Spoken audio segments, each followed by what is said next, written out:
मराठा आरक्षण संघर्ष योद्धा माननीय मनोजदादा जरांगे पाटील यांच्या प्रकृतीबाबत महत्त्वाची अपडेट आपल्याला आपल्या चॅनलच्या माध्यमातून देत आहोत। आज सकाळपासून डॉक्टरांचं एक पथक आंतरवली सराटीमध्ये दाखल झालेलं आहे आणि दादांची प्रकृतीची चौकशी आणि तपासणी या डॉक्टरांच्या पथकाने केली आहे।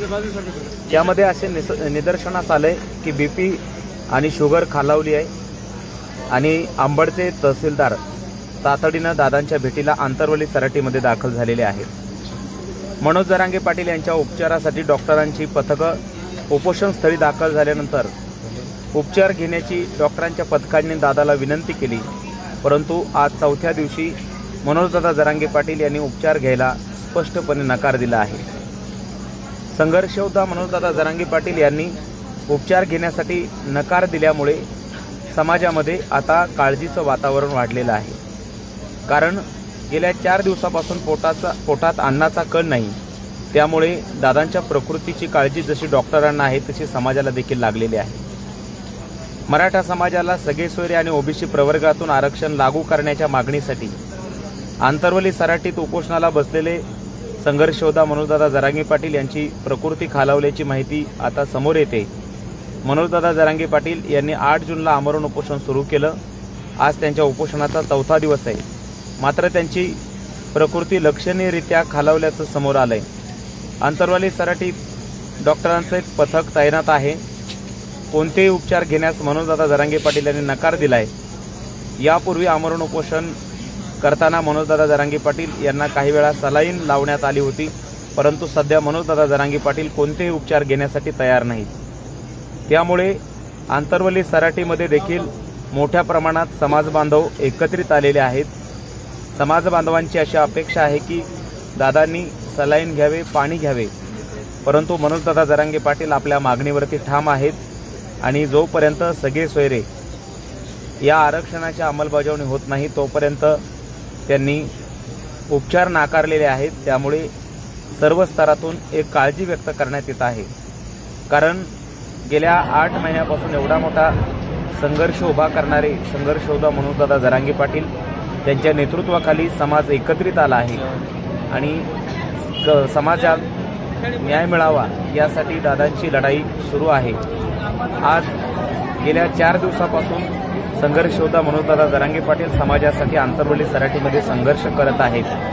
त्यांच्यासोबतचे त्यांचे सर्व सहकारी आणि आंतरवली सराटीमध्ये दाखल झालेला सर्व मराठा समाज देखील मोठ्या काळजीत आहे। या ठिकाणी मनोजदादा जरांगे पाटील यांच्या काळजीपोटी महिला भगिनी देखील आंतरवली सराटीमध्ये दाखल झालेल्या आहेत। त्यांनी देखील वारंवार दादांना पाणी घेण्यासाठी किंवा उपचार घेण्यासाठी प्रार्थना केलेली आहे, विनंती केलेली आहे, परंतु संघर्ष योद्धा मनोजदादा जरांगे पाटील यांनी मात्र उपचार घेण्यासाठी स्पष्टपणे नकार दिल्यामुळे प्रत्येकाच्या मनात एक काळजीचं वातावरण निर्माण झाले।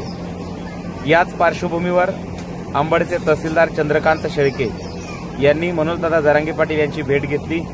यावेळी जिल्हा शल्य चिकित्सक आणि आरोग्य अधिकारी यांनी देखील मनोजदादा यांना उपचार घेण्याचा सल्ला दिला, मात्र संघर्ष योद्धा मनोजदादा जरांगे पाटील उपचार घेणार नसल्याचं त्यांनी स्पष्ट केलं। दरम्यानच्या काळात उपचारांची आवश्यकता आहे, त्यांची प्रकृती खालावत चाललेली आहे असं डॉक्टरांनी सांगितलंय। मनोजदादा जरांगे पाटील यांच्या मागण्या, त्यांची उपोषणानंतर प्रकृतीची माहिती शासनाला कळविल्याचं देखील तहसीलदारांनी त्या ठिकाणी सांगितलं आहे। सकाळपासूनच डॉक्टरांचं पथक तैनात आहे।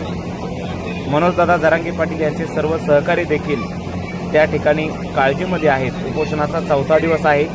त्यांची प्रकृती स्थिर जरी असली तरी देखील प्रत्येकाच्या मनामध्ये एक काळजीचं काहूर माजलेलं आहे आणि मनोजदादा जरांगे पाटील यांनी उपचार घ्यावेत, त्यांनी आता पाणी घ्यावं, अशा प्रकारची ती समाजातून मागणी पुढे येत आहे। या मागणीला मनोजदादा जरांगे पाटील कशा पद्धतीनं प्रतिसाद देतात हे पाहणं त्या ठिकाणी गरजेचं आहे।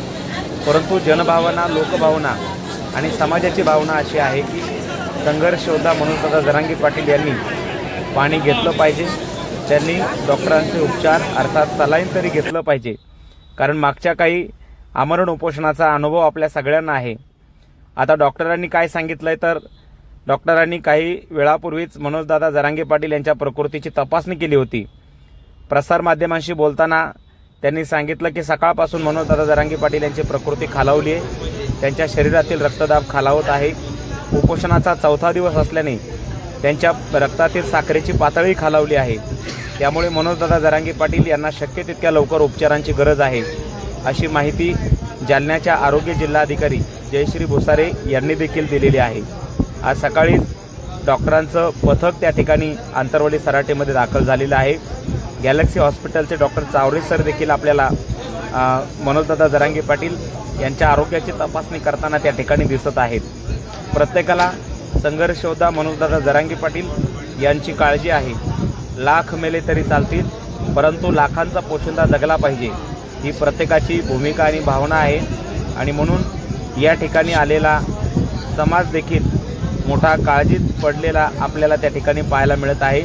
त्याचप्रमाणे मनोजदादांचे सहकारी आहेत, त्यांना देखील मनोजदादा जरांगे पाटील यांची काळजी वाटून राहिलेली आहे। आणि म्हणून प्रत्येकजण चिंतेत आहे, सरकार काय भूमिका घेतं, सरकारचं एखादं शिष्टमंडळ भेटण्यासाठी जरांगे पाटलांना येतं का आणि त्यांच्याशी चर्चा करतं का, जरांगे पाटलांच्या मागण्या कशा पद्धतीने पूर्णत्वास जातात, सरकार काय दखल घेत आहे, सरकार कशा प्रकारचा प्रतिसाद देत आहे, याच्याकडे सुद्धा राज्यातील जनतेचं आणि विशेषतः मराठा समाजाचं लक्ष लागून राहिलेलं आहे। म्हणून लवकरात लवकर संघर्ष योद्धा मनोजदादा जरांगे पाटील यांना तातडीने आता उपचाराची गरज आहे आणि सरकारने त्यासाठी ठोस पावलं उचलणं देखील गरजेचं आहे। आणि संघर्ष योद्धा मनोजदादा जरांगे पाटील यांनी त्यांच्या शरीरासाठी पाणी आणि सलाईन आणि काही प्रमाणात उपचार घेणं फार गरजेचं आहे, परंतु ते त्यांच्या मतावरती ठाम असल्यामुळे प्रत्येकाच्या मनात एक काळजीचं वातावरण निर्माण झालं आहे। आंतरवली सराटीतील प्रत्येक अपडेट देण्याचा प्रयत्न आपल्या चॅनलच्या माध्यमातून आम्ही करत आहोत। आपण चॅनलवर पहिल्यांदा असाल तर चॅनल सबस्क्राईब करा, हा व्हिडिओ जास्तीत जास्त लोकांपर्यंत पोहोचवा आणि संघर्ष योद्धा मनोजदादा जरांगे पाटील यांना आशीर्वाद देण्यासाठी प्रत्येकाच्या सदिच्छा मंगलकामना त्यांच्यापर्यंत पोहोचाव्यात, यासाठी प्रत्येकापर्यंत हा व्हिडिओ पोहोचवा। आपल्या मनातले काही प्रश्न असतील, काही प्रतिक्रिया असतील, काही मौलिक विचार असतील तर नक्की कॉमेंट्समध्ये लिहा। आणि संघर्ष योद्धा मनोजदादा जरांगे पाटील यांनी आता उपचार घेतले पाहिजेत, समाजाची काळजी कमी झाली पाहिजे, यासाठी सरकारने आता नेमकी काय पावलं उचलली पाहिजेत हे देखील आपण आपल्या मनातले विचार कॉमेंट्समध्ये नक्की लिहायला विसरू नका। जय जिजाऊ, जय शिवराय। आंतरवलीतल्या प्रत्येक घडामोडीसाठी आपलं चॅनल सबस्क्राईब करा।